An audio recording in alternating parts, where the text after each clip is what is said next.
இன்றைய நாளில் நாம் தியானிக்க போகிற வார்த்தையானது forgiveness, மன்னிப்பது.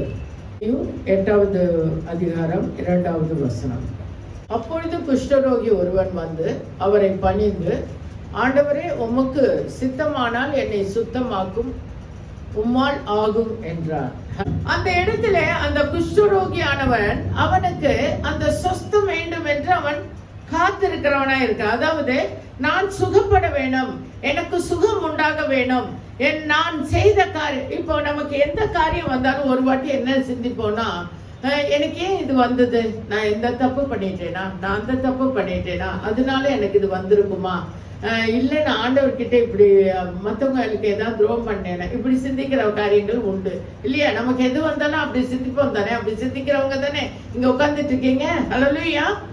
அப்போ அப்படி நாம் சிந்திக்கிறவர்களா இருக்கும்போது இந்த குஷ்டரோகி சொல்லுகிறான், ஒருவன் வந்து அவனை பணிந்து கொள்ள வேண்டும் என்றால், அந்த பணிவு என்பது எப்படி வரும் என்றால், நான் என்ன செய்திருக்கிறேன், நான் என்னென்ன காரியங்களை என் வாழ்விலே செய்திருக்கிறேன், நான் எப்படியெல்லாம் என் வாழ்வை நடத்தி இருக்கிறேன், என் வாழ்வு நான் எப்படி கொண்டு சென்றிருக்கிறேன், என் வாழ்விலே ஒவ்வொரு நாளும் இப்படி இருந்திருக்கிறது என்று சிந்திக்கிறவன் தான் பணிந்து கொள்ள முடியும். அல்லேலூயா.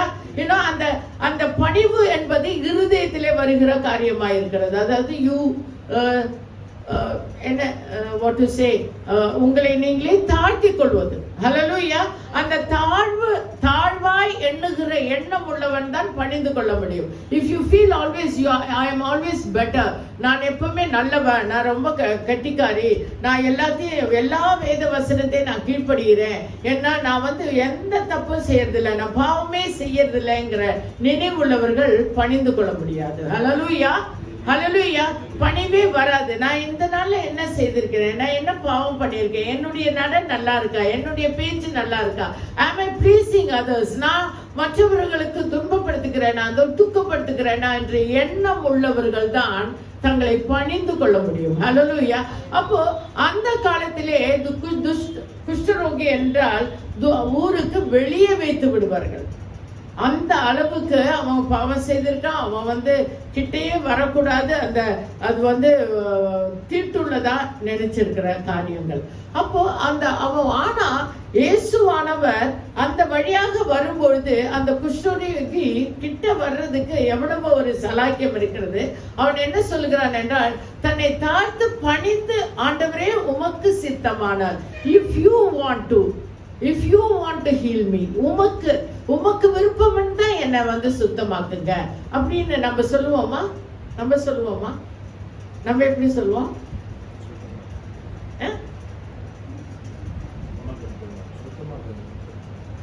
நம்ம வந்து எப்படி சொல்லுவோம்னா, நம்ம எல்லா காரியத்தையும், நான் எப்படி சொல்வேன்னா, நான் எல்லா காரியத்தையும் அறிக்கை இட்டுட்டு என்னை சுத்தமாக்குங்கன்னு சொல்வேன். அப்ப இந்த இடத்துல இந்த பணிந்து என்று சொல்லுகிற வார்த்தை, அதுதான் அவன் தன்னுடைய எல்லா காரியத்தையும் நினைத்து தன்னை பணிந்து அவன், ஆண்டவரே, உமக்கு சித்தமானால். அப்போ ஒரு காரியத்தை நான் கொடுக்காமல் அந்த இடம் சித்தம் எனக்கு வரும் என்ற எண்ணம் நமக்கு இராது. ஹல்லேலூயா. if you like you can give me this. If you like, you love me. I love you, but if you like, you love me. அப்படின்னு சொல்ற மாதிரி புரியுதுங்களா? அப்போ இந்த இடத்துல இருந்து கொடுக்காம அந்த இடத்துல இருந்து நம்ம ஒண்ணு கேட்டு பெற்றுக்கொள்ள முடியாது. ஹல்லேலூயா. ஹல்லேலூயா. ஆனா இன்னைக்கு எப்படி இருக்கோம் நம்ம எப்படின்னா, பொதுவாகவே கிறிஸ்துவ வாழ்க்கை எப்படி இருக்குதுன்னா, நம்ம சபைக்கு வந்தோன்னா we are blessed அப்படின்ற ஒரு எண்ணம் தான் இருக்கு. எல்லாமே ஆண்டவர் கொடுத்துதான் ஆகணும், நான் வந்துட்டு தானே இருக்கேன். ஆனால் இந்த குஷ்டரோகி என்ன சொல்கிறான்? பணிந்து வந்து அவரை பணிந்து, ஆண்டவரே, உமக்கு சித்தமானால் என்னை சுத்தமாக்கு, உம்மால் ஆகும் என்றான். அப்போ ஒன்று அவன் சொன்னான், பணிந்து கொள்கிறது என்பது தன்னை தாழ்த்தி கொள்வது. அடுத்தது, உமக்கு சித்தமானால், if you like, if you want, if you really feel I am the vessel for it அப்படின்னு அர்த்தம். அதாவது அதுக்கு நான் பாத்திரனா இருக்கேன் என்று நீ நினைத்தால் என்னை சுத்தமாக்க உம்மால் ஆகும் அப்படின்ற அது அந்த இடத்துல அவனுடைய விசுவாச பலம். ஹல்லேலூயா. அப்போ அந்த இடத்துல 3 காரியத்தை நாம் காண்கிறோம். அவன் பணிந்து கொள்வது, தன்னுடைய பாவங்களை அறிக்கையிட்டு பணிந்து கொள்வது. 2வது, அவன் சுத்தமாக வேண்டும் என்ற அவனுடைய எண்ணம், அவனுடைய விருப்பத்தை அவன் தெரியப்படுத்தி அது அவருடைய மனதார அவன் நமக்கு செய்ய வேண்டும் என்ற எண்ணம், அவன் அதை சொல்லுகிறான். அடுத்தது, அது உம்மால் ஆகும் என்று சொல்லுகிற வார்த்தையானது உம்மால் கூடும். Yes, you are a wonderful God. You are a God of healer. You are a God of wonders. You are a God of miracle. அப்படி என்று அவன் உறுதியாய் நம்புகிற காரியத்தை அந்த இடத்திலே சொல்லுகிறான். ஹல்லேலூயா. அப்போ நம்ம வாழ்க்கையில எப்படி இருக்க வேண்டும் என்றால், நாம் எப்பொழுதும் ஒரு காரியத்தை கேட்கிறது மாத்திரமல்ல, அந்த காரியத்தை கேட்கறதுக்கு முன்னாடி நான் அந்த பாத்திரனாய் இருக்கிறேனா என்று நாம் எண்ண வேண்டும். நான் அநேகரை பார்த்திருக்கிறேன். You feel you are righteous and you feel you want everything. Hallelujah. பொதுவாகவே நான் நிறைய கிறிஸ்தவர்களை காண்பது, நான் எல்லாவற்றிலையும் கரெக்டா இருக்கிறேன், அதனால எனக்கு எல்லாமே கரெக்டா வந்து அமைஞ்சிடும் அப்படின்னு ஒரு ஃபீல் இருக்கு. அந்த எண்ணமே அமையாம பண்றதுதான் தேவ சித்தம். ஹல்லேலூயா. அந்த எண்ணம் வருவதே தவறு என்று நான் நினைக்கிறேன். ஹல்லேலூயா. அடுத்ததாக, அவன் இப்படி நினைத்து கொண்டிருக்கும் போது நாம் அப்போ அந்த இடத்துல மறைமுகமாக அவன் சொல்வது என்னென்றால், என் பாவங்களை மன்னியும் சுவாமி, நீர் மன்னித்தேன் என்றால் நான் சுத்தமாவேன், நான் சொஸ்தமாவேன், நான் சுகமடைவேன், நான் பலப்படுவேன், நான் வாழ்வடைவேன், நான் வாழ்வாதாரம் எனக்கு வரும், என்னுடைய வாழ்வு உங்களுக்கு சித்தமானது போல் இருக்கும் என்று அவன் ஒப்பு கொடுக்கிறான். அந்த இடத்துல நாம் பார்ப்பது forgiveness of God. புரியுதுங்களா? ஆண்டவருடைய பாவ மன்னிப்பை அந்த இடத்துல நாம் ருசி பார்க்கிறவளா காணப்படுகிறோம். அப்போ இதே மாதிரி அவர் எத்தனை காரியங்களிலே அவர் அந்த அந்த இடத்துல ஒன்று பார்க்கிறோம். பாவ மன்னிப்பு கேட்கிற இடத்திலே குற்றப்படுத்தாத எண்ணம் உள்ளவராய் கர்த்தர் காண்கிறார்.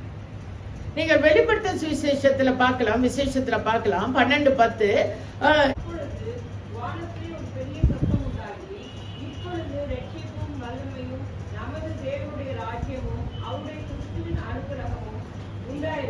அதிகாரமும் உண்டாயிருக்கிறது. இரவும் பகலும் நம்முடைய தேவனுக்கு முன்பாக நம்முடைய சகோதரர்கள் குற்றம் சுமத்தும் பொருட்டு அவர்கள் மேல் குற்றம் சாட்டுகிறவர் தள்ளப்பட்டு போனார். இந்த குற்றப்படுத்துகிற அந்த ஆண்டவர் நம்மளை குற்றப்படுத்த மாட்டார் என்று நினைவு கூர்ந்து தேவ சமூகத்துல போய் உம்முடைய சித்தம் நிறைவேற வேண்டும். அப்ப அந்த இடத்துல அவனுக்கு என்ன இருக்கிறதுனா, he is guilty. He is not having any guilty in his heart or in his thought. அவனுக்குள்ளே நான் பாவம் செய்து விட்டேன், எனக்குள்ள பாவ சுபாவம் இருக்கிறது என்ற எண்ணம் அற்றவனாய் இருக்கிறவன் தான் தேவ சமூகத்துல போய் மன்னிப்பு கேட்க முடியும். ஆனால் நம்மளை எப்பொழுதுமே குற்றப்படுத்துகிற ஒரு சுபாவம் உள்ளவர்களாய் அல்லது நம் இருதயம் குற்ற உணர்வை உணர்ந்தவர்களாய் காணப்படுகிறோம். அது எதனால? அது we always feel guilty. இருக்கா? இந்த கில்ட்டியா இருக்கிறவங்க தான் உண்மையே பேச மாட்டாங்க. நீங்க நல்லா பார்க்கலாம். If you are feeling guilty, நீங்க கில்ட்டினஸ் அதாவது குற்ற உணர்வு உள்ளே இருந்துகிட்டே இருக்கிறவங்க மற்ற காரியங்களிலே எந்த காரியத்திலும் உண்மை அற்றவர்களாய் அப்படியே உண்மையே பேசாம இருப்பாங்க. ஏன்னா யூ ஆல்வேஸ் ஃபீல் நான் ஏதாவது ஒன்று பேசிட்டா அது தெரிஞ்சிருமோ இது தெரிஞ்சிருமோ அப்படின்னு. ஏன் இந்த எண்ணம் அவர்களுக்குள்ளே வருகிறது என்றால், அந்த கில்ட்டினஸ் ஊற்றுகிறது குற்றப்படுத்துகிற ஆவி. புரியுதுங்களா? அந்த குற்றப்படுத்துகிற உணர்வு உங்களை சுற்றி காணப்படும்.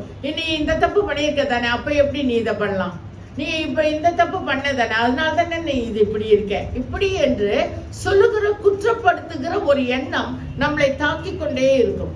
புரியுதுங்களா? அந்த கில்ட்டினஸை கொண்டு வருகிறது இந்த உலகம். அல்லேலூயா. அந்த கில்ட்டினஸ் இல்லாத அந்த குஷ்டரோகி தான் என்ன செய்கிறான் பாருங்க. உம்முடைய எனக்கு விருப்பம் ஆண்டவரே, நான் என்னை பணிந்து கொள்கிறேன், உம்முடைய சித்தம் உண்டானால் என்னை சுத்தமாக்கு என்று சொல்கிறார். He didn't feel guilty of his life. புரிஞ்சுதுங்களா உங்களுக்கு? தேவ சமூகத்துல வந்து நம்மளை பணிந்து கொள்ள வேண்டும் என்றால் நாம் செய்திருக்கிற குற்றங்கள், குறைகள் யாவற்றையும் அவர் மன்னிக்க வல்லவராய் இருக்கிறார், மன்னிக்கிறார், என்னை அனுதினமும் புதுப்பிக்கிறார் என்ற எண்ணம் உள்ளவர்கள் தான் மீண்டும் மீண்டும் தேவ சமூகத்துல புதுப்பித்து அவருக்குள்ளே உயிருள்ளவர்களாய் காணப்பட முடியும். அல்லேலூயா, புரிஞ்சதுங்களா? இல்லைன்னா நம்ம ஒரு சத்த சவம் மாதிரி தான் இருப்போம். நமக்குள்ள ஒரு எழுச்சி இருக்காது, அல்லது ஒரு வெற்றி இராது. நம்ம வெற்றி உள்ள வாழ்க்கை வாழ வேண்டும் என்றால் நம்ம இருதயம் ஆனது குற்றமற்றதாய் காணப்பட வேண்டும். ஆனால் சத்ருவுக்கு எப்பவுமே என்னன்னா நம்மளை குற்றப்படுத்திக்கிறே இருக்கிறது தான் வேலை. அப்போ நம்ம பார்ப்போம், பைபிள்ல பார்ப்போம், ஒரு 4-5 காரியங்களை பார்ப்போம். யோனா என்பவன், நீங்க எடுங்க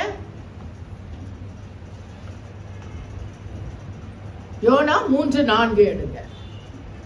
யோனா எழுந்து கர்த்தருடைய வார்த்தையின்படியே நினைவேக்கு போனான். நினைவே 3 நாள் பிரயாணம், விஸ்தாரமான மகா பெரிய நகரமா இருந்தது. அப்போ யோனாவிடம் ஆண்டவர் சொல்லுகிறார், அந்த நகரத்தார் எல்லோரும் பொல்லாத காரியங்களை செய்து அவர்கள் ஏகமாய் விழுந்து போகிறார்கள், நீ அங்கே போய் நான் சொல்லுகிற வார்த்தையை சொல்லு என்று சொல்லுகிறார். அப்போ யோனா பயணம் பண்ணி அந்த இடத்துல வந்து யோனா நகரத்தில் பிரவேசித்து 1 நாள் பிரயாணம் பண்ணி, இன்னும் அவன் என்ன அங்க சொல்கிறான்னா, இன்னும் 40 நாள் இருக்கு. நல்ல ஞாபகம் வச்சுக்கோங்க, உங்களுக்கு ஆண்டவர் 40 நாளை கொடுத்திருக்கிறார். நீங்க இந்த 40 நாளுக்குள்ள அவர் அப்பொழுது நினைவே கவிழ்ந்துபட்ட போகும் என்று கூறினார். 10வது வசனம் வாசிங்க. தங்கள் பொல்லாத வழிகளை விட்டு. அப்படி என்றால் யோனாவை ஆண்டவர் அனுப்பினதுக்கு காரியம் என்ன என்றால் அவர்கள் பொல்லாத வழிகளிலே காணப்பட்டார்கள். அல்லேலூயா, அல்லேலூயா. அப்போ யோனாவை ஆண்டவர் அனுப்புகிறார். எதற்கு அனுப்புகிறார் என்றால் 40 நாள் அவங்களுக்கு தருவேன், அந்த பொல்லாத வழிகளை விட்டு அவர்கள் விலகினால் அவர்களுக்கு நான் சொன்னதை செய்வேன் என்று சொல்கிறார். அப்போ 10வது வசனம் சொல்லுகிறது, அவர்கள் தங்கள் பொல்லாத வழிகளை விட்டு திரும்பினார்கள் என்று தேவன் அவர்களுடைய கிரியைகளை பார்த்து. பாருங்க, நம்மளுடைய இருதயத்திலே இருக்கிற பொல்லாத காரியங்கள் எப்படி வெளிப்படும் என்றால் கிரியையினாலே வெளிப்படும். workmanship of our life, the style of our life. நாம் நடத்தையிலே காணப்படுவோம், பேச்சினாலே காணப்படுவோம், நம்மளுடைய சுபாவத்தினாலே வெளிப்படுத்துவோம். அல்லேலூயா, புரியுதுங்களா? மனம் மாற்றம் உண்டு. நான் மனம் மாறி இருக்கிறேன், நான் கிறிஸ்துவின் மரித்து நான் உயிர்த்தெழுந்தேன் என்று நாம் ஞானஸ்தானம் எடுத்து நம்மளுடைய வழிகளை செம்மைப்படுத்தவில்லை என்றால், சுபாவத்தை மாற்றவில்லை என்றால், நம்மளுடைய காரியங்கள், எண்ணங்கள் எல்லாவற்றையும் பொல்லாத நினைவுகளை விட்டு விலகாம அப்படியே நம்ம காணப்பட்டா, நினைச்சுக்கோங்க, ஆண்டவர் வந்து he will only give you time. நம்ம நினைக்கலாம் டைம் தரலன்னு, உங்களை அப்படியே விட்டுருக்கார். சங்கீதம் 72 கூட இருக்கு, அநேகர் தப்பு பண்ணிக்கிட்டே இருப்பாங்க, வழிகளும் அற்றவர்களாய் மாறும் பொழுது. பாருங்க, அந்த ஆண்டு சொல்லுகிறார், அவர்கள் பொல்லாத வழியை விட்டு திரும்பினாளர்கள் என்று தேவன் அவர்களுடைய கிரியைகளை பார்த்து, the workmanship, அவர்களுடைய வாழ்வாதாரத்தை பார்த்து, மாற்றமுள்ள ஒரு வாழ்வை பார்த்து அவர்கள் தங்களை மாற்றிக்கொண்டார்கள் என்று காண்பித்த பொழுது தாம் அவர்களுடைய செய்வேன் என்று சொல்லி இருந்த தீங்கை குறித்து மனஸ்தாபப்பட்டு அதை செய்யாத இருந்தார். அல்லேலூயா. அப்போ அவர் தீங்கு செய்ய எந்தனமாய் இருக்கிறார் என்று நினைத்து கொள்ளுங்கள். நல்லா தெரிஞ்சுக்கோங்க, நீங்க தப்பு செய்றீங்கன்னா தப்பை விட்டு விலக கற்றுக்கொள்ளுங்கள். நீங்க மத்தவங்களை பத்தி பேசுறீங்க, மத்தவங்களை பத்தி கோல் பேசுறீங்க, கோல் பண்றீங்க, ஒருத்தர் சொல்றது, நன்மையை பெற்றுக்கொண்டு தீமையை செய்வது, இது எல்லா சுபாவங்களும், கர்த்தருக்கு பிரியமில்லாத எல்லா சுபாவத்தையும் நீங்கள் அந்த பொல்லாத வழிகளை விட்டு விலக, அந்த விலகின வாழ்க்கையை காண்பிக்கும் பொழுது மாட்டம்தான் கர்த்தர் தீங்கை செய்வார் என்ற நினைவோடு. நல்லா தெரிஞ்சுக்கோங்க, அவர் தீங்கு செய்ய வல்லவரா இருக்கிறார், நன்மை மட்டும்தான் செய்கிறாரு அப்படின்னு நினைக்காதீங்க. If we are wrong, he will allow the badness in us. புரியுதுங்களா? அவர் செய்கிறவரா இல்ல, அவர் அனுமதிக்கிறவரா இருக்கிறார். ஹல்லேலூயா. அப்போ நாம் அவர்களுடைய செய்வேன் என்று சொல்லி இருந்த தீங்கை குறித்து மனஸ்தாபப்பட்டு அது செய்யாத இருந்தார் அப்படின்னு சொல்கிறது வேதம். அப்போ நம்மளுடைய வழிகள் செம்மையாய் இருக்க வேண்டும். ஹல்லேலூயா. குறித்து மனஸ்தாபப்பட்டு அவர் என்ன தீங்கு செய்ய போறாருன்னு சொல்லவே இல்லையே பாருங்க.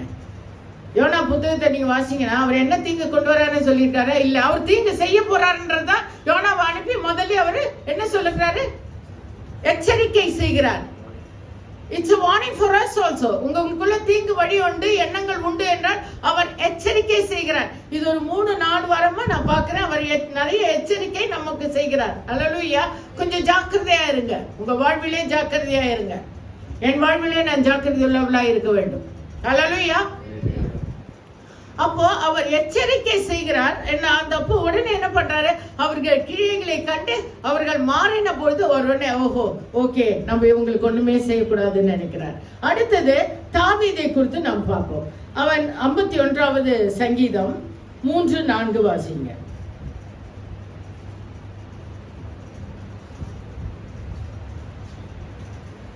அவன் 51வது சங்கீதம் சொல்கிறது, அவன் பெத்செபாவிடம் தவறாக பிரவேசித்து சைனித்து ஒரு பிள்ளையை பெற்றுக் கொள்கிறான் இல்லையா? அது அந்த இடத்துல பெரிய தப்பு பண்ணி அவர் ராஜாவுக்கு தெரியாம ராணியோட அவர் ஒரு ட்ரிக் பண்ணி அங்க போய் அவர் அந்த ராணியை வசப்படுத்தி அவன் சைனித்து ஒரு பிள்ளையை பெற்றுக் கொள்கிறான். அது ஒரு பெரிய ட்ரிக். அவன் ஒரு வஞ்சக வேலை செய்கிறான். வஞ்சிக்கிற காரியம் அவன் செய்த பொழுது அந்த இடத்துல 51வது சங்கீதத்திலே அவன் மனஸ்தாபப்படுகிறான். அவன் மன்னிப்பு கேட்கிறான் ஆண்டவர்கிட்ட. தான் செய்தது தப்பு, இது பாவம் என்று உணர்த்தப்படும் பொழுது அவன் உணர்கிறான். ஹல்லேலூயா. என் தேவ ஜனமே, நன்றாக தெரிந்து கொள்ளுங்கள், நீங்கள் ஆவியிலே பலமுள்ளவர்களாய் இருந்தால் மாத்திரம்தான் ஆண்டவர் எச்சரிக்கை செய்கிற காரியங்களை விட்டு விலகி நீங்கள் எச்சரிக்கை அடைந்தவர்களாய், மனமாற்றம் உள்ளவர்களாய், அந்த கிரியைகளை விட்டவர்களாய் நீங்கள் மீண்டும் வாழ்வடைய முடியும். ஹல்லேலூயா. புரிஞ்சுதுங்களா? இதை நான் சொன்னது உங்களுக்கு புரிஞ்சுதா? நீங்க கர்த்தர் சொல்லுகிற காரியத்தை ஆவியிலே உணர்த்த வேண்டும் என்று சொன்னால் ஆவியிலே உண்மை உள்ளவர்களாய் இருக்க வேண்டும். அதாவது கர்த்தருடைய வார்த்தைக்கு கீழ்ப்படுகிறவர்களாய், பயந்து இருக்கிறவர்களாய், பயந்து தங்கள் வாழ்க்கையை நடத்துகிறவர்களாய் மாத்திரம் இருந்தா மாத்திரம்தான் ஆண்டவர் நீ செய்கிறது இது தவறு என்று சொல்லுகிற சத்தம் உங்களுக்கு உணர்த்தப்படும். ஹல்லேலூயா. நன்றாக வேதம் சொல்லுகிறது, யாத்திராகமம் 3வது அதிகாரம் வேதம் சொல்லுகிறது, அவர் சொல்லுகிற வார்த்தை என்று சொல்லும் பொழுது அவர் உணர்த்துகிறார் என்று உணர்வுள்ள இருதயத்தை ஸ்தாபித்து அதை உணர்த்துகிறார் என்று அர்த்தம் கொள்கிறது. நான் அப்போ சங்கீதக்காரன் சொல்கிறான், 119வது சங்கீதத்திலே அவன் சொல்லுகிறான், உம்முடைய வார்த்தையினாலே நான் உணர்வடைந்தேன். ஹல்லேலூயா. அப்போ கர்த்தருடைய வேத வசனம் உங்களுக்குள்ளே இல்லை என்றால் நீங்கள் செய்கிற தவறிலே உணர்த்தப்பட மாட்டீர்கள். ஹல்லேலூயா. வசனம் இருந்தா தானே உணர்த்தப்படுவீங்க. ஆண்டவருடைய பாஷை. ஹல்லேலூயா. எல்லாரும் ஹல்லேலூயா சொல்லுங்க. ஆண்டவருடைய வார்த்தை எப்படி என்றால், அவருடைய பாஷை எப்படி என்றால் இந்த வேத வசனம். நல்லா தெரிஞ்சுக்கோங்க, ஆண்டவருடைய பாஷை என்னது? வேத வசனம். அதுக்குள்ள இருக்கிற வார்த்தைகள். இது நீங்க அறியாதவர்களா இருந்தால் அவர் எப்படி உணர்த்துவார்? இல்ல உணர்த்துறது உங்களுக்கு எப்படி புரியும்? புரிஞ்சுதுங்களா? அதனாலதான் இரவும் பகலும் கர்த்தருடைய வேதத்திலே தியானமா இருக்கிற மனுஷன் பாக்கியவான். அவன் நீர்காலங்களில் ஓரமாய் நடப்பட்ட தன் காலத்தில் தன் கனியை தருகிற இலையுதிராத மரத்தை போல் இருப்பான். அவன் செய்வதெல்லாம் வாய்க்கும். அதாவது வேத வசனத்தை தியானிக்கிறவர்களாய் காணப்பட வேண்டும். அந்த வசனம் தான் நீங்கள் செய்கிறது இது தவறு, இதுவே நல்ல வழி, இதுவே தவறான வழி என்று சொல்லுகிற சத்தம் உங்களுக்கு உணர்த்தப்படும். சத்தம் கேட்காதுங்க. ஆண்டவர் காதுல பேச மாட்டாருங்க. அவர் அவருடைய வசனத்தை உங்களுக்கு உணர்த்துவாருங்க. அநேகர் சொல்லும் போது ஆண்டவர் பேசுவார்னு சொல்றது, ஆண்டவர் பேச மாட்டாரு, ஆண்டவர் உணர்த்துகிறவராய் இருக்கார். இப்போ நம்ம இப்படிப்பட்டவங்க இல்ல, நம்ம இதை விட ஆசீர்வாதமா இருக்க வேண்டியவங்க. உங்களுடைய சாட்சிகள்னால அநேகரை இந்த இடத்துல கூட்டிட்டு வந்திருக்கணும். அப்படிப்பட்ட ஒரு ஜீவனுள்ள சாட்சி உள்ளவர்கள் நீங்கள். ஆனா somewhere something is wrong. Don't you feel that? உண்மையுள்ள உங்க கை தூக்குங்க. Don't you feel that? Yes, yes, yes. உணர்வுள்ளவர்களாய் நாம் காணப்பட வேண்டும். அதான் அப்பதான் அவர் உணர்த்துவார். பாருங்க இந்த இடத்துல அவன் உணர்ந்து சங்கீதம் 51:3-4 என் மீறுதல்களை நான் அறிந்திருக்கிறேன், என் பாவம் எப்பொழுதும் எனக்கு முன்பாக நிற்கிறது. தேவரீர், ஒருவருக்கே விரோதமாக நான் பாவம் செய்து உமது கண்களுக்கு முன்பாக பொல்லாங்கனதை நடத்திட்டேன். நீர் பேசும்போது உம்முடைய நீதி விளங்கவும், நீர் நியாயம் தீர்க்கும் போது உம்முடைய பரிசுத்தம் விளங்கவும் இதை அறிக்கையிடுகிறேன். ஹல்லேலூயா. give that to him. பாருங்க, நாத்தான் அவருடைய ஊழியக்காரன் ஜாடையா ஆடை பத்தி தான் பேசினான். ஆனா இந்த ஆடை குறிச்சு நீங்க அதெல்லாம் படிச்சு பார்த்துக்கோங்க. நான் எல்லாத்தையும் எக்ஸ்பிளைன் பண்ண மாட்டேன். இனிமே பைபிளை படிச்சு புரிஞ்சுக்கோங்க. அந்த ஆடை குறித்து அவர் பேசின பொழுது அவன் என்னை தான் நீங்கள் சொல்லுகிறீர்களா என்று கேட்டான். அப்போ நான் செய்த தவறை தான் நீங்க சொல்லி. அப்ப பாருங்க, அவன் மறைந்து செய்த அந்த பாவம் எப்படி அந்த ஊழியர்காரனுக்கு தெரிந்தது? எவ்வளவு அழகா ஆண்டவர் வெளிப்படுத்தி பாருங்க. அவன் நீதி விளங்க, நீ நியாயம் தீர்க்கும் போது உம்முடைய பரிசுத்தம் விளங்கவும் இதே அறிக்கையிடுகிறேன். நம்மளுடைய பாவங்களை அறிக்கையிட்டு மன்னிப்பை கேட்டு நான் மன்னிப்பு அடைந்தேன் என்று உணரும் பொழுதுதான் நமக்குள்ளே ஜீவிதம், அந்த சாட்சியுள்ள ஜீவிதம் வெளிப்படும். அல்லேலூயா. புரியுதுங்களா? இதுதான் சங்கீதக்காரன் சொல்கிறான். அப்போ யோனாவிடம் சொன்னதும் அதேதான். அத்தனை ஜனங்களும் தன்னுடைய பொல்லாத வழிகளையும் கிரியைகளையும் விட்டு விலகின போது அவர் பொல்லாங்கு செய்யக்கூடாது, பொல்லாங்கு செய்ய வேண்டும், அவர்களை அழிக்க வேண்டும் என்று நினைத்து இருந்த எண்ணங்களை விட்டு விலகினது போல சங்கீதக்காரன் தன்னுடைய பாவங்களையும் மீறுதலையும் அவன் மன்னிக்கப்பட்டு போக வேண்டும் என்று அவன் நினைத்து தன்னை தாழ்த்தி அந்த இடத்துல என்ன பண்றான்? 7 நாள் ஆண்டவர்கிட்டே படுத்து கிடக்கிறான். உண்ணாமலும் உறங்காமலும் அவன் என்ன பண்றான்? அப்படியே படுத்து கிடக்கிறான். படுத்து என்ன பண்றான்? அந்த பிள்ளை இறந்து போகிறது. அப்பொழுது அவன் என்ன சொல்கிறான்? உம்முடைய சாட்சி எனக்குள்ளே விளங்கும்படிக்கு நீர் இதை செய்வீர் என்று சொல்கிறான். அப்போ அந்த இடத்துல கர்த்தர் என்ன பண்ணுகிறார்? இந்த 2 இடத்துல நம்ம என்ன பார்த்தோம்? forgiveness. என்ன பார்த்தோம்? ஆண்டவர் என்ன செய்தார்? மன்னித்தார். எப்படிப்பட்ட பாவங்களும் அவர் மன்னிக்கிறவராய் இருக்கிறார் என்றுதான் அது செகண்டரி. ஆனால் அவர் மன்னிக்கிறவராய் இருக்கிறார் என்றது தெரிஞ்சுக்கோங்க. அதனால நீங்க எப்படிப்பட்ட பாவமா இருந்தாலும் அவர்கிட்ட சொல்லி அதை விட்டுவிட முயற்சி செய்யுங்க. முதல்ல you should know the character. இப்பெல்லாம் ஞாபகம் வச்சுக்கோங்க. நம்மளை குற்றப்படுத்திக்கிற பிசாசு நம்மளை குற்றப்படுத்திக்கிட்டே இருப்போம். அதனால செய்யற தப்ப திருப்பி செஞ்சுக்கிட்டே இருக்காதுங்க. இல்ல, நான் மாறுவேன். I am the best. I will be very good. I will come out from the evil. I will come out from the bad habit. இப்படிப்பட்டவர்களாய் தான் நாம் மாற வேண்டும். ஹல்லேலூயா. ஆனால் நம்மளை அநேகர் குற்றப்படுத்தி கொண்டே இருப்பார்கள். புரிஞ்சுக்கோங்க. ஆனா அந்த சுபாவம் குற்றப்படுத்துகிறது அந்த காதுல வந்த உடனே இது இருக்குமோ, இந்த கெட்ட பழக்கம் என்கிட்ட இருக்கோ, என்கிட்ட இந்த சுபாவம் கெட்டதோ அப்படின்னு ஒரு சிந்தனையை கொடுத்து அதை மாற்றுங்கள். ஹல்லேலூயா. இதுதான் கர்த்தர் எதிர்பார்க்கிறார். அந்த ஹீலிங், அந்த ஹீல் தான் ஆண்டவர் எதிர்பார்க்கிறார். அந்த மன்னிப்பு வரும்பொழுதுதான் அந்த ஹீலிங் அங்கே ஏற்படுத்த வேண்டும். ஹல்லேலூயா. புரியுதுங்களா? ஒருத்தர் உங்களை மன்னிக்கும் பொழுது நீங்கள் அதை அட்வான்டேஜாக எடுக்காம, நாம் தவறு செய்யும் பொழுது என்னை கண்டித்து உணர்த்துகிற அந்த தேற்றவாளனை அவர் அனுப்பி சென்றார். இந்த தேற்றவாளன் நம் மத்தியிலே எப்பொழுதும் இருக்க வேண்டும். இன்றைய செய்தி முக்கியமான காரியத்துக்குள்ள நான் சொல்லுகிறேன். we are healed, we are already healed. நம்ம எல்லா பாவத்துக்கும் மன்னிக்கப்பட்டு நம்மளுடைய குமாரன் நமக்காய் மரித்து நம் பாவங்களை மன்னித்து அவர் உயிர்த்தெழுந்து தன்னுடைய தேற்றவாளனை விட்டு சென்றார். தன்னுடைய தேற்றவாளன் விட்டு செல்லுகிற வரை நாம் செய்த பாவத்தை அவர் மன்னித்து விட்டார். நன்றாக தெரிந்து கொள்ளுங்கள். அவர் மன்னித்து விட்டார். எல்லா பாவங்களும், அவரை அறியாத செய்த பாவங்கள், அவரை மீறி செய்த பாவங்கள், அவரை உணர்ந்து செய்த பாவங்கள் எல்லாத்தையும் மன்னித்து விட்டார். ஆனால் இப்பொழுது அவர் நம் மத்தியிலே அனுப்பி இருக்கிற தேற்றவாளன். அவர் என்ன செய்கிறார்? நாம் பாவம் செய்யும் பொழுது கண்டித்து உணர்த்துகிறார். இனி பாவம் செய்யாதே என்று சொல்லுகிறார்.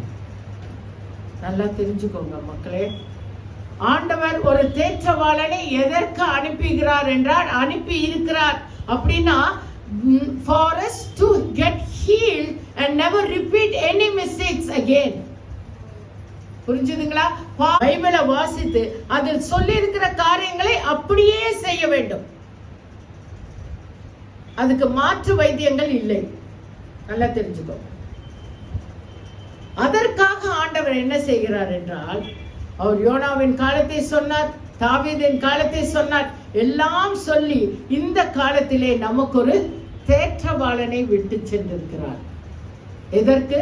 தேற்றுவதற்கு. நன்றாக எப்பங்க தேற்றல் வரும்? ஒரு தப்பு பண்ணிட்டு பண்ணிட்டேன்னு ஒரு ஃபீல் இருக்கும் பாத்தீங்களா? அது எல்லாருக்கும் இருக்கா தெரியல. இருக்கிறவங்க நல்லா தெரிஞ்சுக்கோங்க. ஐயோ தப்பு பண்ணிட்டேன் இது திருப்பி செய்யக்கூடாது. அந்த உணர்வுள்ள இருதயம் இருக்கும்போதுதான் அவர் அதை ஹீல் பண்ணிட்டு அடுத்த வாட்டி அதை செய்யாத மாதிரி ஞாபகம் போட்டுவார். நல்ல ஞாபகம் வச்சுக்கோ. நீங்க எப்ப வந்து அவர் ஞாபகம் மூட்டுவார்னா, அவர் தேற்றி முடித்த. எப்ப தேற்றுவாங்க? இப்ப ஒரு குழந்தை தேம்பி அழுவுது, அந்த குழந்தைய எப்ப தேற்றுவீங்க? அழும்போது தான் தேற்றுவீங்க. தேற்றி முடிஞ்ச அந்த குழந்தைக்கு என்ன feel? Okay fine, I am ஃபைன்ற ஃபீல் வருது. நமக்கு அந்த ஃபைன்ற ஃபீல் வந்தப்புறம் திருப்பி உட்கார்ந்து ஒரு தப்பு பண்றோம் பாத்தீங்களா? அந்த சிச்சுவேஷன் கிரியேட் ஆகுது பாத்தீங்களா? அப்ப அவர் ஞாபகம் மூட்டுறதுக்கு தான் தேற்றவாளன். ஹல்லேலூயா சொல்லுங்க. சோ நம்ம வாழ்க்கை எந்த கட்டத்துல இருக்குன்னா, நம்ம நிறைய தப்பு பண்ணிட்டோம், அவர் தேற்றி முடிச்சாச்சு. தேற்றம் உள்ளவர்களாய், மன சமாதானம் உள்ளவர்களாய் தான் இங்க வந்து உட்கார்ந்து இருக்கோம். எஸ், நாங்க ஜெயிச்சிட்டோம் அப்படின்ற ஃபீல் தான் உட்கார்ந்துட்டு இருக்கீங்க. ஆனா இந்த நேரத்துல, இந்த உட்கார்ந்துட்டு இருக்கிற நேரத்துல சும்மா உட்கார மாட்டோம் தானே. என்ன பண்ணுவோம்? தப்பு செய்வோம். அதான் மனுஷன். தப்பே செய்யாம இருக்க மாட்டேன் அப்படின்றது மனுஷன் கிடையாது. அதான் நம்ம மாம்சம் ரத்தம் தானே நான் சொல்கிறேன். நம்ம தப்பு செய்வோம். அந்த தப்பு செய்யும் பொழுதே உங்களுக்கு உணர்த்துவார். No, don't do it, don't go, போகாதே, செய்யாதே, சொல்லாதே, பேசாதே, செயல்படுத்தாதே, இவங்கிட்ட இத சொல்லாதே, இவங்கிட்ட இத பேசாதே. நன்றாக தெரிந்து கொள்ளுங்கள், நமக்கு ஆண்டவர் forgiveness கொடுக்கும் பொழுது நம்ம எதுக்கு forgiveness கொடுத்தார் அப்படின்னா, ஒருவரை ஒருவர் நாம் மன்னிப்பதற்கு. அல்லேலூயா. லூக்கா 6:27-28-29. எனக்கு செவி கொடுக்கிற உங்களுக்கு நான் சொல்லுகிறேன், உங்கள் சத்துருக்களை சிநேகியுங்கள், உங்களை பகைக்கிறவர்களுக்கு நன்மை செய்யுங்கள், உங்களை சபிக்கிறவர்களை ஆசீர்வதிங்கள், உங்களை நிந்திக்கிறவர்களுக்காக ஜெபம் பண்ணுங்கள். உன்னை ஒரு கன்னத்தில் அறைகிறவனுக்கு மறு கன்னத்தில் கொடு, உன் அங்கியை எடுத்துக் கொள்கிறவனுக்கு உன் வஸ்திரத்தையும் எடுத்துக்கொள்ள தடை பண்ணாதே. உன்னிடத்தில் கேட்கிற எவனுக்கும் கொடு, உன்னோடது எடுத்துக் கொள்கிறவனிடத்தில் அதை திரும்ப உங்களுக்கு எப்படி செய்ய வேண்டும் என்று விரும்புகிறார்களோ அப்படியே நீங்களும் அவர்களுக்கு செய்யுங்கள். அடுத்தது 36 வரைக்கும் வாசிங்க. உங்களை சிநேகிக்கிறவர்களே நீங்கள் சிநேகித்தால் உங்களுக்கு பலன் என்ன? பாவிகளும் தங்களை சிநேகிக்கிறவர்களை சிநேகிக்கிறார்களே. உங்களுக்கு நன்மை செய்கிறவர்களுக்கே நீங்கள் நன்மை செய்தால் உங்களுக்கு பலன் என்ன? பாவிகளும் அப்படியே செய்கிறார்களே. திரும்ப கொடுப்பார்கள் என்று நம்பி நீங்கள் கடன் கொடுத்தால் உங்களுக்கு பலன் என்ன? திரும்ப தங்களுக்கு கொடுக்கும்படியாக பாவிகளும் பாவிகளுக்கு கடன் கொடுக்கிறார்களே. உங்கள் சத்துருக்களை சிநேகியுங்கள், நன்மை செய்யுங்கள், கைமாறு கருதாமல் கடன் கொடுங்கள், அப்பொழுது உங்கள் பலன் மிகுதியாய் இருக்கும். உன்னதமானவருக்கு நீங்கள் பிள்ளைகளாய் இருப்பீர்கள். அவர் நன்றி அறியாதவர்களுக்கும் துரோகிகளுக்கும் நன்மை செய்கிறார். ஆகையால் உங்கள் பிதா இரக்கமுள்ளவராய் இருக்கிறது போல நீங்களும் இரக்கமுள்ளவர்களாய் இருங்கள். நம்மளுடைய இருதயத்திலே இந்த இரக்கம் இல்லாமல் ஒருவர் நமக்கு செய்யற துரோகத்தை துரோகம்னு பார்க்காம நம்ம எப்படி பார்க்கணும்னா, அவங்க பலகீனமானவங்க. அந்த மன்னிக்கும் பொழுது நம்ம வந்து பாருங்க, நம்ம அந்த சொஸ்தத்தை பார்க்கிறோம். நம்ம அந்த சொஸ்தத்தை பார்க்கும் பொழுது நமக்கு என்ன ஆகுதுன்னா இரக்கமுள்ளவர்களாய் மாறிவிடுகிறோம். நல்லா தெரிஞ்சுக்கோங்க, இந்த நீங்க கடினப்பட்டு இருந்தா மன்னிக்கிற இருதயம் உங்களுக்கு வராது. இன்னைக்கு நம்ம ஏன் வாழ்க்கையில பிரிவினை வருகிறது என்றால் மன்னிக்காததுனால, நம் சொஸ்தம் அடையாதனால. இட் இஸ் நாட் மத்தவங்க சொஸ்தம் அடைய, நம்ம இன்ஃபேக்ட் நமக்கு கம்ப்ளைண்ட்ஸ். நான் இன்னைக்கு காலைல 4 மணிக்கு ஏன் சொன்னேன், எனக்கு ஆண்டவர் சொன்னா, you know why you complaint, because உனக்கு நீ மன்னிக்கல, நீ அந்த ஹீல் உணரல அப்படின்னு. See, we don't complain at all. அப்போ அந்த கம்ப்ளைண்டே வராது. ஹஸ்பண்ட் ஒய்ஃப் மேல, ஒய்ஃப் ஹஸ்பண்ட் மேல ஒரு கம்ப்ளைண்ட் வருதுன்னா ஏன் வருதுன்னா நீங்க மன்னிக்காததுனால. மன்னிச்சுட்டா அது ஞாபகம் வருமா? You won't complain to each other. இவ்வளவுதான், வெரி சிம்பிள். அப்புறம் உங்க வாழ்க்கை எவ்வளவு அழகா இருக்கும்னு யோசிச்சு பாருங்க. அப்ப ரோமர் 4:7 பவுல் என்ன சொல்கிறார்? எவர்களுடைய அக்கிரமங்கள் மன்னிக்கப்பட்டதோ, எவர்களுடைய பாவங்கள் மூடப்பட்டதோ அவர்கள் பாக்கியவான்கள். எவனுடைய பாவத்தை கர்த்தர் எண்ணாதிருக்கிறாரோ அவன் பாக்கியவான் என்று தாவீது சொல்லுகிறார். தாவீது எங்க சொல்லியிருக்கார்? 32வது சங்கீதத்துல 1, 2, 3, 4, 5 அதையும் வாசிங்க. மன்னிக்கப்பட்டதோ, எவனுடைய பாவம் மூடப்பட்டதோ அவன் பாக்கியவான். எவனுடைய அக்கிரமத்தை கர்த்தர் எண்ணாதிருக்கிறாரோ, எவனுடைய ஆவியில் கபடமில்லாதிருக்கிறதோ அவன் பாக்கியவான். எப்போ கபடற்றவர்களா இருப்போம்? மன்னிக்கும் பொழுதுதான் கபடற்றவர்களா இருப்போம். இல்லைன்னா என்ன தெரியுமா, வக்ரம் உள்ளவர்களா இருப்போம். நல்லா தெரிஞ்சுக்கோங்க. மன்னிக்காம ஒரு விஷயத்தை விட்டீங்கன்னா அந்த மன்னிப்பு அடையாத ஒரு அந்த விஷயம் நம்ம இருதயத்துல ஓடிக்கிட்டே இருக்கும், சிந்திச்சுக்கிட்டே இருப்போம். அப்ப அதுக்கு என்ன வரும்? அது தேங்கா மாறும். அதே நீங்க மன்னிச்சுட்டா we don't think that at all. நம்ம திரும்பி அதை யோசிக்க மாட்டோம். அடுத்து 7வது வசனம் வாசிங்கம்மா. போதும், 7வது வசனம் வாசிங்க.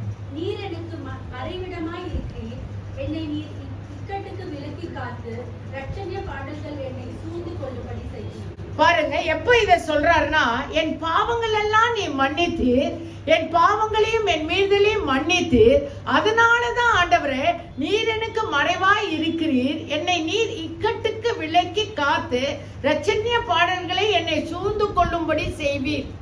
அப்ப அடுத்த வசனம் சொல்லுகிறது, வாசிங்க. நான் உனக்கு போதித்து நீ நடத்த வேண்டிய வழியை உனக்கு காட்டுவேன், உன்மேல் என் கண்ணை வைத்து உனக்கு ஆலோசனை சொல்லுவேன். ஹல்லேலூயா.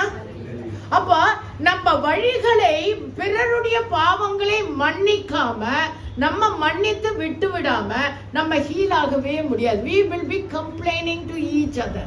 எப்ப பார்த்தாலும் கம்ப்ளைண்ட் பண்ணுவோம். நீங்க ஒரு பக்கம் விட்டு பாருங்களேன், ஒரு பக்கம் அதாவது அந்த தப்பு செய்யறவங்கள அதை கம்ப்ளைண்ட் பண்ணாம இருந்து பாருங்க. you can feel the heal in you. அதாவது கம்ப்ளைண்ட் கேட்கிற காதுக்கு ஹீல் வந்துடும். ஹீல் வந்த உடனே நம்ம என்ன பண்ணுவோம்னா, நம்ம மறு உத்தரவு கொடுத்துக்கிட்டே இருக்கும் போதுதான் இந்த மன்னிக்காதவங்க மன்னிக்காததையும் குற்றப்படுத்திக்கிட்டே இருக்கிற காரியத்தையும் நமக்கு சொல்லிக்கிட்டே இருப்பாங்க. நல்லா தெரிஞ்சுக்கோங்க. அப்போ அந்த குற்றப்படுத்துற காரியங்களே சொல்லாம இருக்க வேணும்னா நம்ம கேட்கிற சுபாவம், அதை என்கரேஜ் பண்ற சுபாவம், we are healed இல்லையா? அதனால they should also get healedன்றதுக்காக விட்டு கொடுக்கிற தன்மை அவங்களுக்குள்ளே தானே வந்துவிடும். யாருமே ஒருத்தர் எல்லாம் we are not a finished project. Are we? No, we are on the process. இல்லையா? நம்ம திருந்துகிற ப்ராசஸ்ல இருக்கோமே ஒழிய திருந்து நல்லவங்களா இருக்கணும், நீதிமான் ஆய் ஸ்திரப்பட்டுட்டோம் அப்படின்னு கிடையாது. நீதிமான் என்று அழைக்கப்பட்டிருக்கிறோம். அந்த காரியத்துக்காக அழைக்கப்படும். இவனுக்குள்ள கீழ்ப்படுதல் இருக்கு, இவன் இன்னும் கீழ்ப்படிவான், இன்னும் மெருகேத்தலாம், இன்னும் அழகாவான் அப்படின்ற நினைப்புக்கு தான் ஆண்டவரை நம்மளை அழைச்சிருக்கிறார். ஹல்லேலூயா. அவர் நம்மளை மெருகேத்தி கொண்டு இருக்கிறார். புரிஞ்சுதுங்களா? அப்போ இதுல விசேஷமா இருக்க வேண்டியது நாம் மன்னிக்கிறவர்களாய் காணப்பட வேண்டும். ஏன் அவர் இதை சொல்லி தரார்னா, நம்ம இருதயம் வியாகுலப்பட்டு கொண்டே இருக்கும். மன்னிக்காத இருதயம் கண்டதை சிந்திக்கும். அப்போ அது வைராகியமாய் மாறும், எரிச்சலாய் மாறும், பழிக்கு பழி வாங்க வேண்டிய தூண்டுதலை கொண்டு வரும்.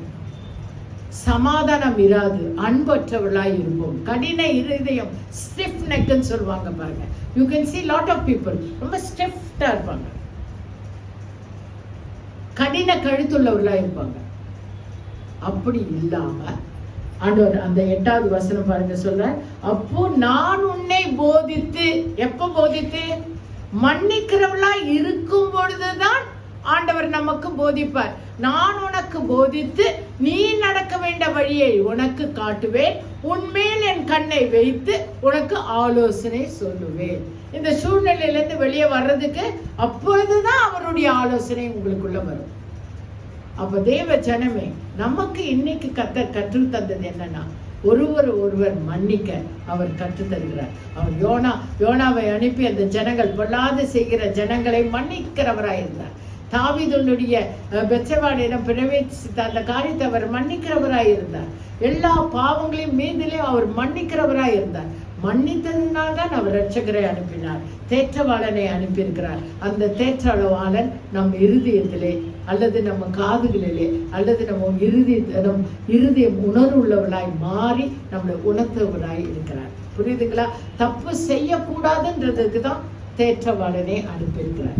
தப்பு நான் என்ன ஃபீல் பண்ணுவேன்னா, தேற்றவாளன் அப்படின்னா ஒரு தப்பு செஞ்சு முடிச்சு இருக்கும்போது தான் அந்த தேற்றவாளன் நம்ம தேற்றுகிறார். It's okay, I'll forgive you this time, never do another time, I'll remind you. புரிஞ்சுதுங்களா? அதனால தப்பு செய்துட்டோம்னா நீங்க அறிக்கையிட்டு விட்டுவிட கர்த்தரிடத்தை பேசுங்க. நம்மளை தப்பு செய்ய தூண்டினவர்களை மன்னிங்க. ஒரு வாக்குவாதம் வருது, ஏன் வருது? இன்னொரு தூண்டுதல் தான். புரிஞ்சுதுங்களா? அந்த தூண்டுதல் வந்தவங்களையும் மன்னிச்சு அந்த இடத்தை நீங்க மன்னிக்கும் பொழுது மாதிரிதான் தேற்றவாளன் உங்களை தேற்றி உங்களுக்கு பலப்படுத்துவார். புரியுதுங்களா? மன்னிக்கிறவளாய் காணப்பட போகிறோம். இருக்கிறார் என்று வெற்றி கர்த்தர் உங்களையும் என்னையும் ஆசீர்வதிப்பார்.